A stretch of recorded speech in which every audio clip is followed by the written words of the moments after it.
কিভাবে ফ্রিল্যান্সিং শুরু করবেন সম্পূর্ণ roadmap.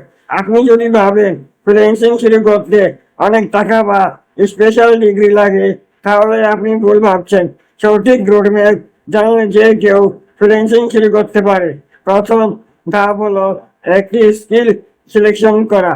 Graphic design, video editing, web development, digital marketing, content writing বা থাম্বনেল ডিজাইন, যে কোনো একটি স্কিল বেছে নিন। একসাথে অনেক কিছু শেখার চেষ্টা করবেন না। 2 নম্বর ধাপ হলো skill development. YouTube, online course এবং নিয়মিত প্র্যাকটিসের মাধ্যমে অত্যন্ত 2 থেকে 3 মাস সময় দিন। শুধু শেখা নয়, প্রতিদিন কাজ করে নিজের স্কিল বাড়াতে হবে। 3য় ধাপ হলো পোর্টফোলিও তৈরি করা।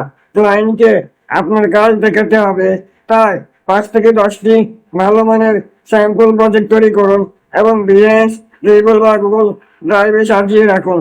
4 নম্বর ধাপ হলো মার্কেট প্লেসে প্রোফাইল তৈরি করা। ফাইবার, আপওয়ার্ক এবং লিঙ্কডইনে একটি প্রফেশনাল প্রোফাইল তৈরি করুন। প্রোফাইল ছবি, বায়ো এবং পোর্টফোলিও সঠিকভাবে সাজান। 5 নম্বর ধাপ হলো ক্লায়েন্ট খোঁজা।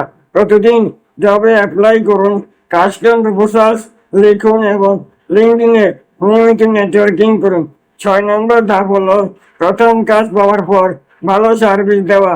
সময় মতো ডেলিভারি, ভালো কমিউনিকেশন এবং অতিরিক্ত ভ্যালু দেওয়ার মাধ্যমে ক্লায়েন্টের বিশ্বাস অর্জন করুন। মনে রাখবেন, ফ্রিল্যান্সিংয়ে সফলতার শর্টকাট নেই। স্কিল, ধৈর্য এবং কন্টিনিউটি, এই 3টি জিনিস আপনাকে সফল ফ্রিল্যান্সার বানাবে। আজই শুরু করুন, কারণ 1 বছর পরে আপনি চাইবেন যেন আজকেই শুরু করতে পারেন।